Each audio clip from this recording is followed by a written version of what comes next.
Why do you stay in prison when the door is wide open? We come spinning out of nothingness, scattering stars like dust. Sit, be still, and listen, because you are drunk and we are at the edge of the roof. I have lived on the lip of insanity, wanting to know reasons, knocking on a door, it opens. I've been knocking from the inside. Come, come, whoever you are, wanderer, worshiper, lover of leaving, it doesn't matter. Ours is not a caravan of despair. Come, even if you've broken your vows 1,000 times, come yet again, come. You wander from room to room hunting for the diamond necklace that is already around your neck. On a day when the wind is perfect, the sail just needs to be opened and the world is full of beauty. Today is such a day. Let's sing. I invite you to rise and body your spirit. The words are going to be right on the wall. There's two parts to this hymn. The one we normally sing, and there's a descant underneath, which I think makes it more powerful. Sing whatever you would like.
So welcome to the Unitarian Church of Baton Rouge. For those of you in person, this is not as significant. But for those of you watching online, the person who is right now typing into the chat brought you up to the mic to sing.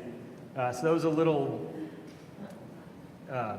Inception style spiraling. Anyway, my name is Nathan. I'm one of your ministers. I am pleased to welcome you today. In fact, I am your only minister for another 3 weeks. And then you'll be joined by your full ministerial staff when the Reverend Chris Long joins us. A few things for you to know. First of all, visitors, we are glad that you are here. If you are curious about joining the church, please always talk to me. And hopefully this will be very bizarre to you visitors. To the members, we will never, ever, ever, ever, ever ask you for a gift card under any circumstance ever. Period. Doesn't matter who has emailed you, pretending to be me or Kathy or Lee or whoever, never going to ask you for a gift card. Just want to clarify. Some scammers really are trying to get a little bit of eBay cash out of this church. After this service, and for those of you online, there's middle hour. We're going to have Sunday school for children, and we're going to have a youth group, and we're going to have an art and storytelling class led by our own Leslie Grover. This is going on the whole summer. Come every single week. It's non-cumulative, so if you miss one, it's okay. Also, if you are interested, the gospel choir is going to start rehearsing soon. So if you would like to sing in that, let us know up here. Glad you were. Oh, and there's some cool stuff coming up. Next week, we're having the Why I'm a UU service. The following week is going to be just a regular old Nathan Sunday. And then Reverend Chris Long will be joining us for,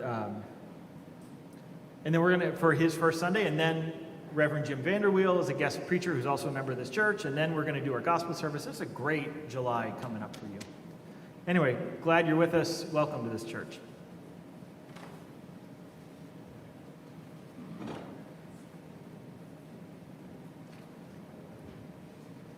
Morning, y'all.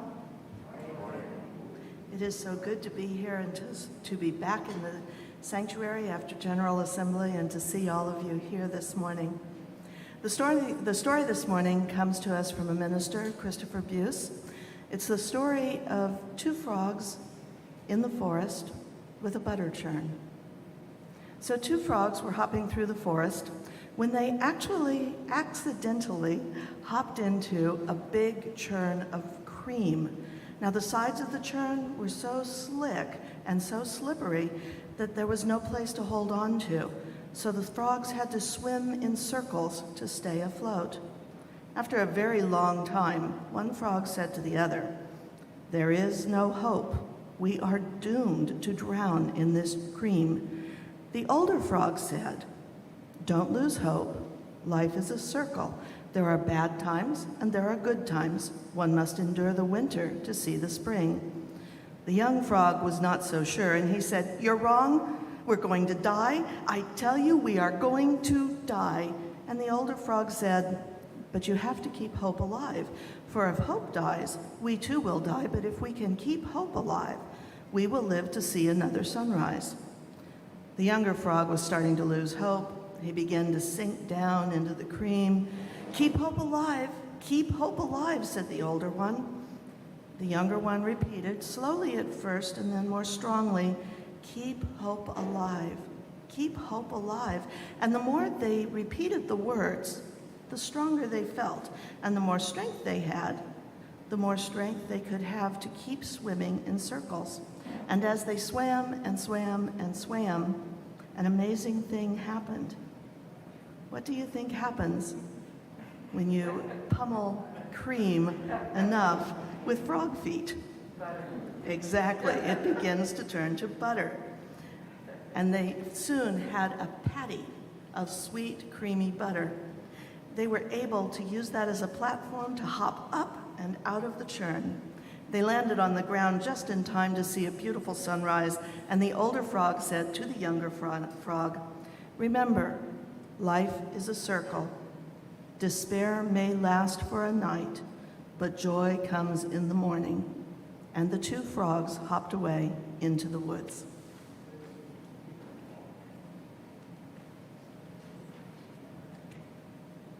So we have cards for church members to sign for members and friends of this church who are going through some things. And today we're thinking of both Calvin Fair and Steve Davidson, who are both recovering after surgery. One was planned, one was not, but they're both doing fine, both at home. So this ritual we have here is open to everybody, visitor and member alike. We invite you to come forward either along the west or the east wall. For those of you who go online, type your stone right into the chat. Come take a stone, place it in the chalice bowl. We now invite those who wish to come forward as we place stones.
And we say together, with hope to make this a better world, we light this flame. Its light is a symbol of the power of love.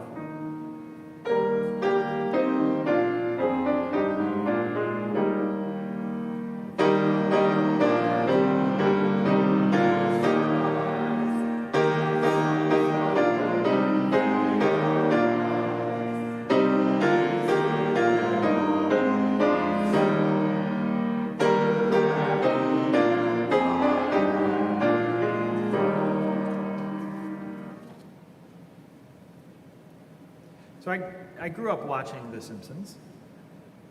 What I'm going to preach on today is a thing that is woven throughout The Simpsons and our current stage in American culture, and it's going to sound like just an unabashed criticism of The Simpsons. It is not.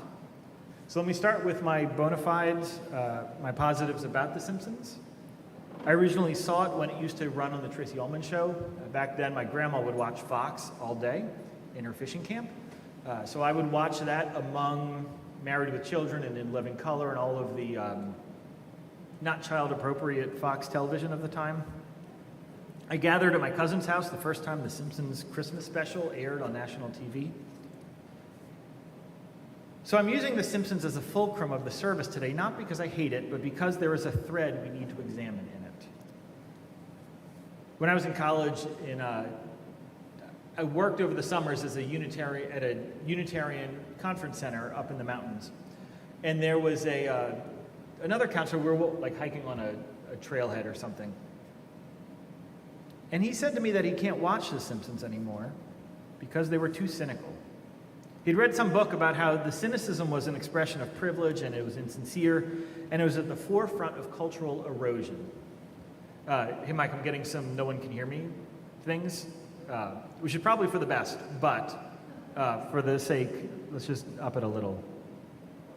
I was too defensive about my piece of nostalgia and cultural connection to really hear him. I was not willing to let the criticism in, but it has stuck with me all of these years. So today I think we need to examine it. You see, the cornerstone of humor in The Simpsons is this idea that no joke is valid unless it is self-critical or self-deprecating. To say it in another way, for a joke to be valid in The Simpsons, it must accurately criticize the joke teller as much as the subject. This one cultural critique fundamentally shifted the dominant white culture of the 90s and the 2000s. From that point on, most comedy has not been able to support itself unless the person is aware of their own flaws and openly critical of them. It may not sound like much, but this one piece of comedic technology, the requirement for self, not just critique, but to cut yourself down as a part of the joke, that was revolutionary. So today, I would like for us to explore this idea of self-doubt and cynicism and the distrust of experts and this ability as a culture to completely undermine the very foundations on which we are built. And because it is the 4th of July, I'm hoping that we will take this concept and weave it throughout the story of American history and Unitarian Universalism. And I even plan to tie that cynicism into the lead up to the insurrection.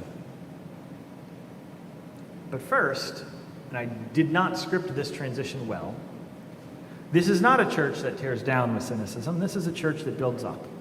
And so I'd like to now actually, early in the service, take the offering. This month, we were quite sadly able to predict who we should share the offering with this month based on our guess at what the Supreme Court was going to do.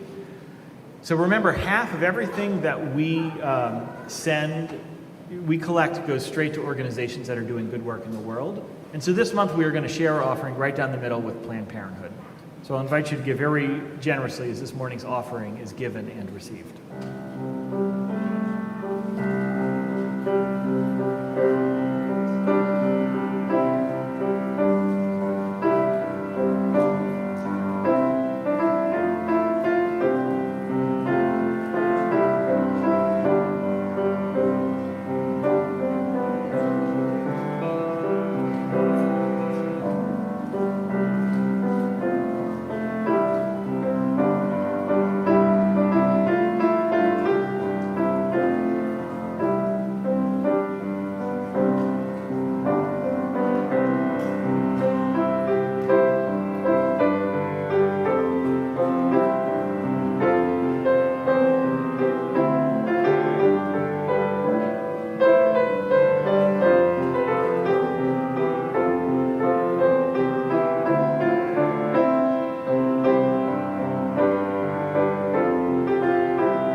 A few years ago, I read some articles somewhere that if you wanted to know when to start worrying about your relationship, look for the resentment. So researchers studied couples. They brought them into couples therapy, and they looked for all these different sort of markers: anger, distrust, sadness, even boredom, the things that can kind of erode a relationship. But they found the one predictor of a relationship that would fail was resentment. And I think right now we're at a point with our cynicism where I think our cynicism in American democracy is a version of that resentment as sort of a canary in a coal mine. Now, I told you a few weeks ago, for those who follow, that I am now using the TikTok so that I can figure out what is going on with the younger people. And there is a trend going on all over TikTok that there has an undercurrent. It's probably an outgrowth of the cynicism in this country. But I wanted you to be aware of it. You see, our kids and young adults, they are hurting in a way that quite surprised me. They joke about the apocalypse a lot on this app, like a lot. So I was trying to figure out, how do I bring this to you? So just this week, I just grabbed some of the jokes people were making about the apocalypse. I compiled them into a video. You should know that they talk really fast on this app, and it doesn't translate to being broadcast over sanctuary speakers. Those of you online, you may be able to hear it better. But here's just a little sampling of This Week in Apocalypse TikTok. In 2040, when I have a teenager and they're like, "Dad, can we go to a water park?" I'll say, "What do you mean?" And they'll say, "Well, like a park flooded with water." And I'll say, "Oh, yeah, sure." And they'll say, "What did you think I meant?" And I'll say, we used to go on these vacations, and we would go to these huge places where they had all these huge tubes in the sky that had running water in them, and you would put your body in the tube and you'd go down really fast. And sometimes there'd be curves and you felt like you were going to go off the side. Sometimes you feel like you were going to throw up because you just had like a really corn dog meat breading around it. And there'd be like thousands of other people there, and you'd get sunburned, and it was amazing. It was amazing. It was just amazing. But yeah, we can go see some of the flooding if you want. That's fine. Why you working so hard? The world is ending. Yay! Would you try to survive the apocalypse? Is that not what we're doing now? There's some things that would help you survive an apocalypse that you probably never thought about. Having all your expendable body parts already taken out. Things like your wisdom teeth or your appendix or gallbladder that could cause you a lot of problems in a post-apocalyptic world with no doctors. Why you working so hard? The world is ending. Yay! And I'll say, "Dad, but why?" And I'll say, "Listen, the canyon's like a microcosm of what life used to be. Armies and improvisers and ghouls and celebrities just kind of walking around while people do stuff." And It's the apocalypse. Take a day off. It's so meaningless. That actually might be the strangest video I've ever compiled. I just wanted you to see it. And it's hard to say.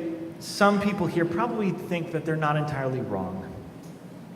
This pandemic has been more earth-shattering than I think any of us realize. Young adults now have been raised their entire lives fearing guns in schools. They've watched America elect its first black president, declare racism over, and then immediately following, elect a man who got elected in part by stoking many of the racialized fears within white people and immigrants in this country. They've grown up with at least one financial crisis and likely a second one looming. There are more hurricanes and wildfires, and it feels like terrible everything. And this is at a time of unprecedented technological growth and connection. I have no doubt the dissonance of the despair and the interconnection has made this, Armageddon feeling worse. But all of this is to say that there is a dramatic absence of hope in our larger culture. And that is something our church must respond to. I was at General Assembly last week. Kathy mentioned it earlier. This is the gathering of thousands of Unitarian Universalists all over the country. It was our first time gathering in 3 years.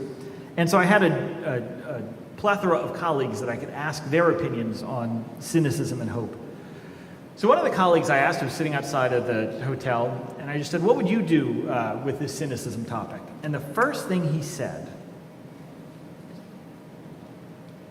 well, actually, when I was talking to him, I pointed out the fact that I think, just for example, the insurrection was fueled in part by cynicism, that many of these cynics had lived online for years, letting that lack of hope fester, and the distrust of experts and of the media and of any source other than what fuels this predisposed internal bias just grew and grew. And in the last 10 years, that the cynicism was weaponized by partisan political strategists, mostly but not entirely on the right.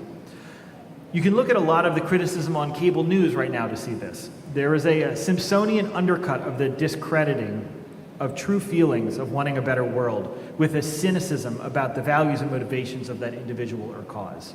Anyway, so I was talking to this colleague and asked him what he would do with this topic.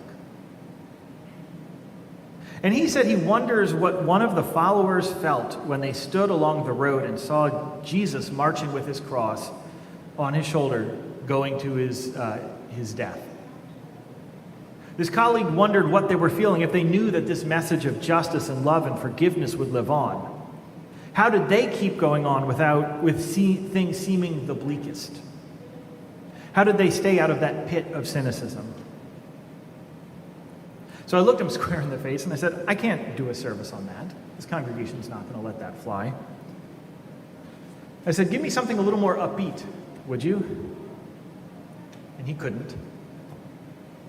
But all of this is to say that we have our work to do as a faith community, and we have been distracted. If God is that pull towards love, if God is the hope a few hours before the sunrise, then we must be a people to find a way to stoke the embers of that hope. We're about to have a reading after this hymn. I wanted to give you a little bit of a warning. It's a really beautiful poem, but it dives pretty deep in, pretty quick into some kind of violent imagery, so I just want you to know that that is coming up. But as we enter into this more reflective part of the service, I'll invite you to stay open to the ways in which our hearts have been damaged and how we can build a stronger legacy for this world.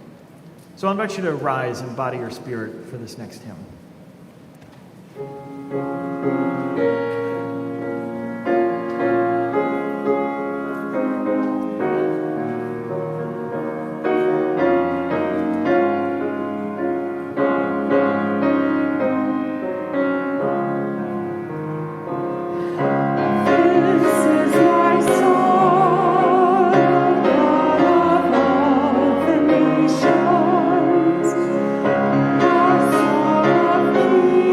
Peace, for lands of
the world is still beautiful.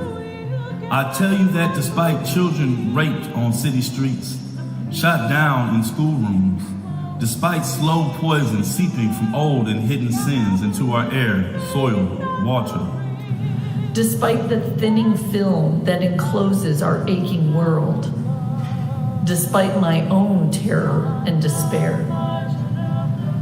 I want you to look again and again to recognize the tender grasses curled like a baby's fine hairs around your fingers as a recurring miracle, to see that the river rocks shine like God, that the crisp voices of the orange and gold October leaves are laughing at death. Gather with the saints at the river that flows by the throne of God.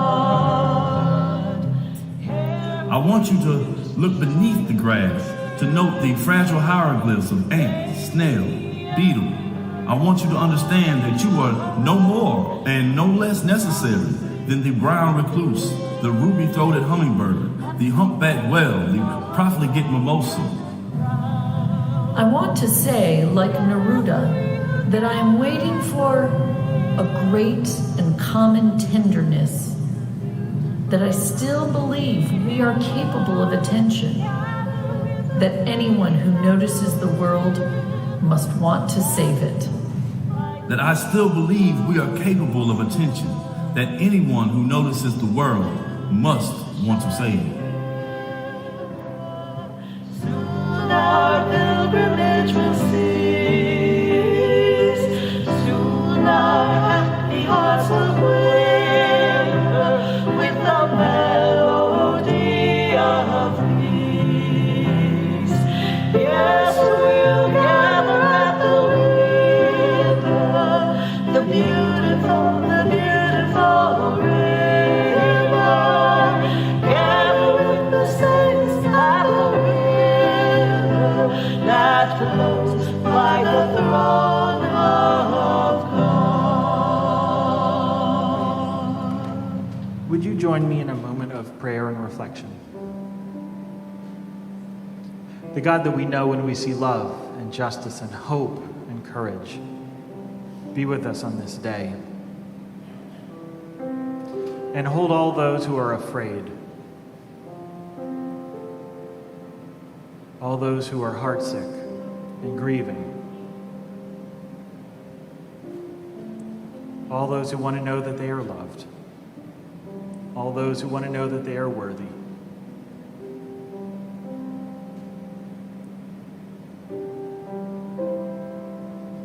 May we be beacons of hope and of love and of caring. Amen.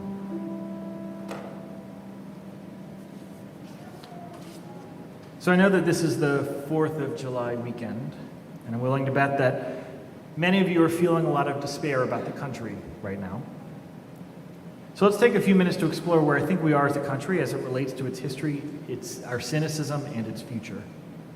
I know that the Reverend Darcy Roque spoke last week about the Roe versus Wade decision, and I know that this congregation contains multitudes and that there are many people on many sides of this, and I am not interested in retreading the work that you all did last week with her. I'm interested in poking somewhere else. The fact that the Supreme Court is not likely to stop here. I expect more rights to be taken away soon. I've already heard about Alabama using the court's justification for overturning Roe to criminalize medical care for trans children. Some court watchers are predicting an end to gay marriage being recognized by the country.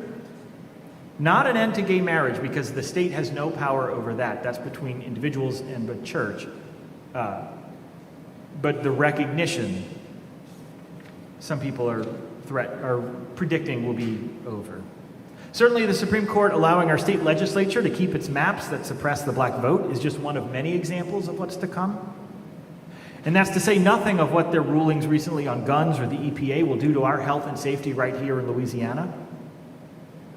So remember, when we craft services, usually the middle is kind of the low part, where we talk about how hard things are, and then we build back up towards the end.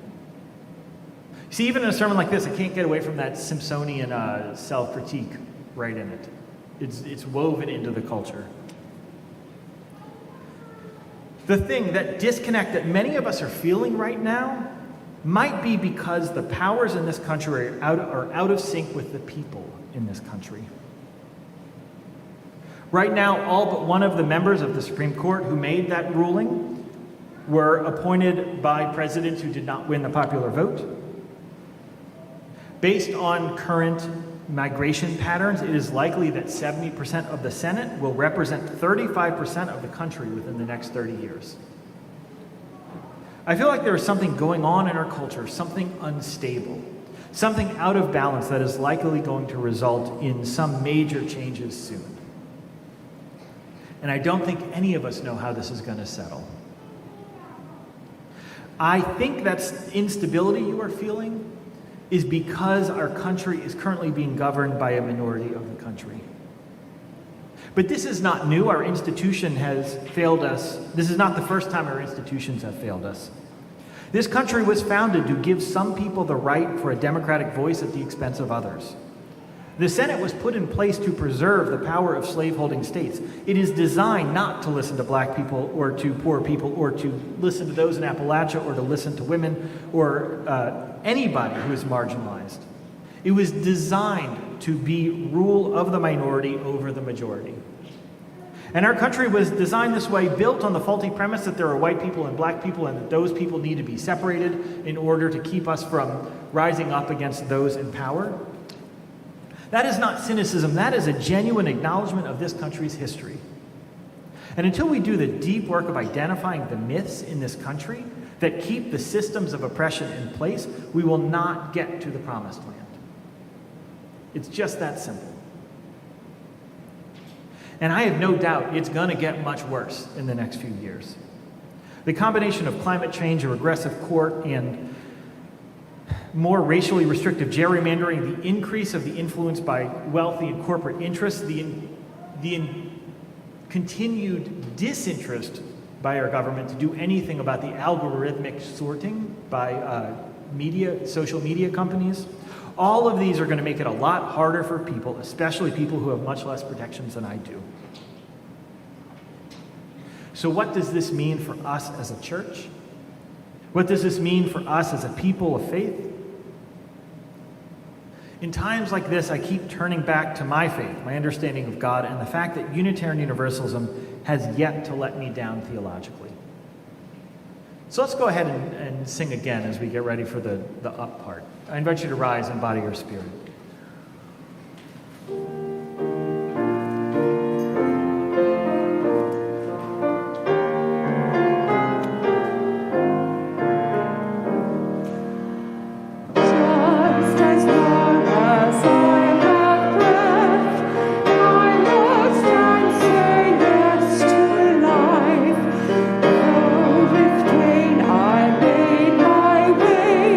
Still with all my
Someone put a button in my church mailbox recently with a quote from Alice Walker that says, "Resistance is the secret of joy." When I read that, I immediately thought, yes. And then a few seconds later, I was like, wait, no, I don't think I believe that. What I believe is closer to the reverse, that joy is the secret of resistance, because we need joy in order to keep going. And this is readily apparent in what I experience as a common difference between events planned by individuals or organizations for marginalized communities and those planned by people or groups with dominant identities. Those led by marginalized communities are much more likely to incorporate joy and art and dance. Is there anger and outrage? Yes, of course. But there's more than just that. At events led by those with dominant identities, it's much more likely that there will be only anger and outrage. At best, maybe a song or two. What I think it highlights is that when you don't have the privilege of taking a break from injustice, you don't take a break from joy either. Instead, joy becomes all the more important. Liberation is more of a marathon than a sprint. Outrage without joy threatens to leave us all breathless, far short of the finish line.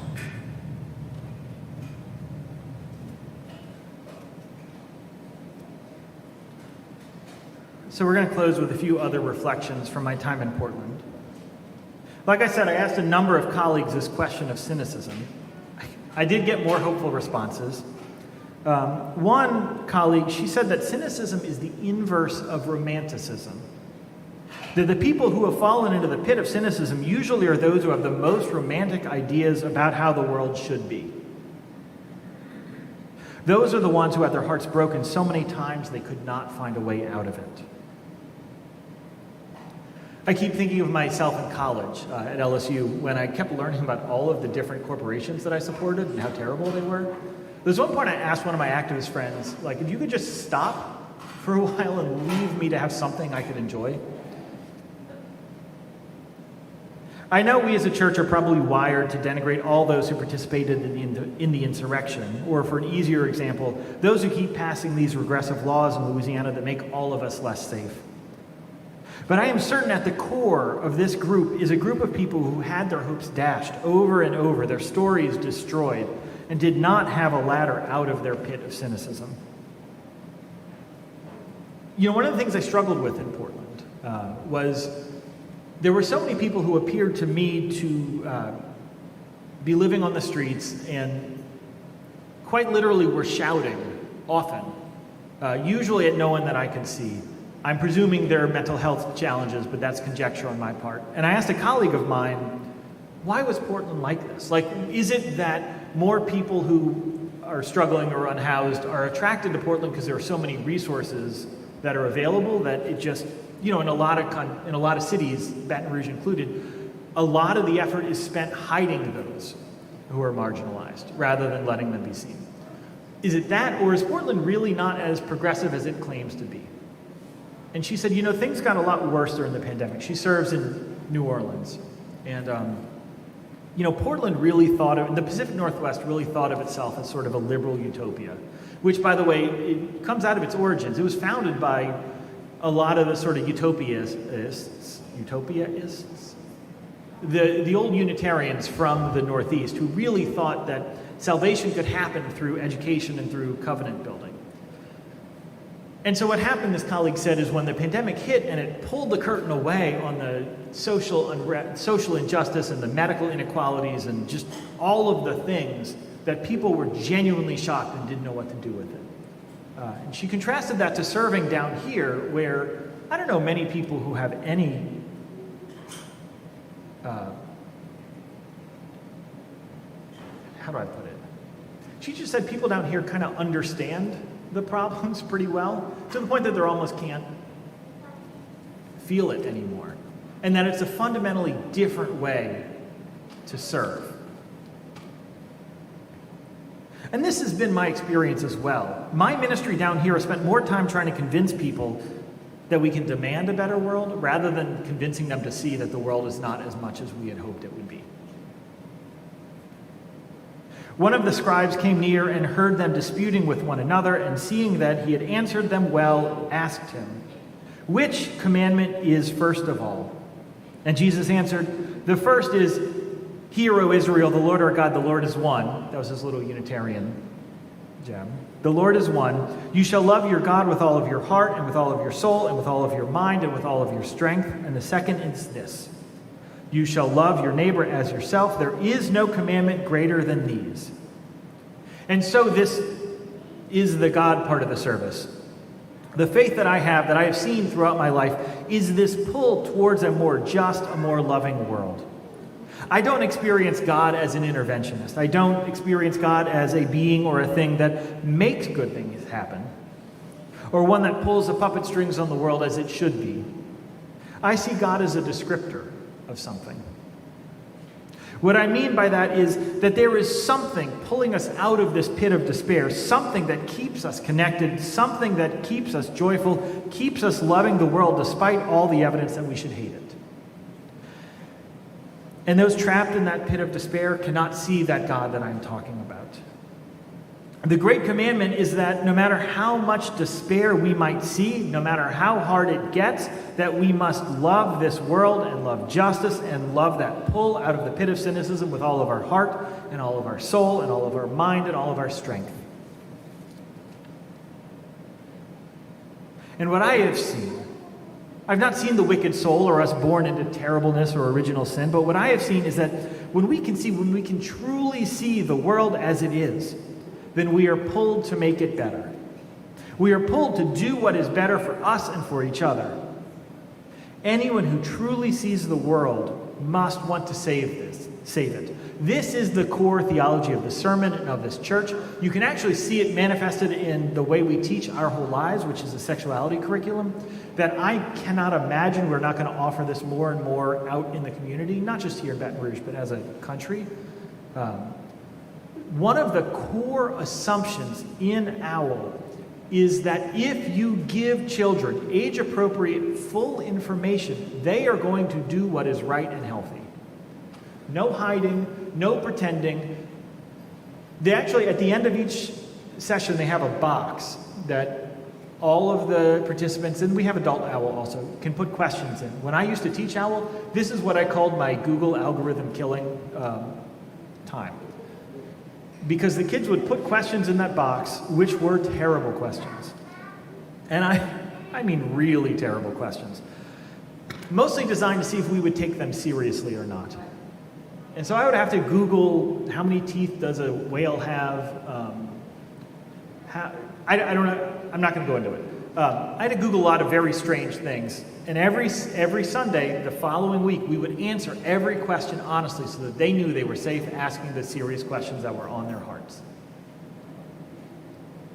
The cynics, the insurrectionists, those who we may feel a need to distance ourselves from, the people who openly talk resentfully about different races or sexual orientations and genders, those who are trapped in that pit, we need to be the church of the latter.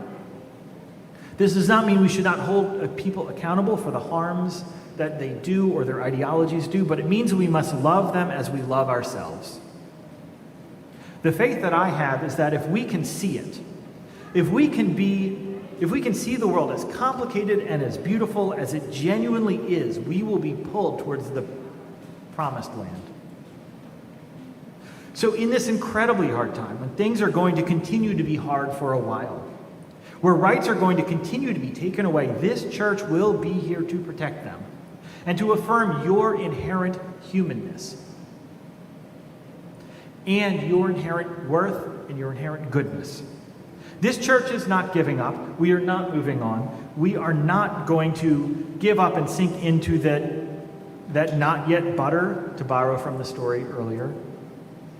We are going to acknowledge the disproportionate power that this congregation has, especially as more and more people move with the ability to move to places where your vote is going to be counted less and less. We are going to continue to tell Pontius Pilate that he does not get the last say on justice. And we are going to still be here for women and for black people and for immigrants and for our queer siblings and the poor and every person that needs this radical message that you are worthy of love and justice. And we will fail from time to time, but we will fail better the next time. That is a promise of this church. And we will continue to build a world worthy of the promise of your birth. Injustice cannot stand forever. And when it fails with a little bit of pulling and nudging from us, we will be here to pick up the pieces and to build a better world. Let's sing.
courage, friends.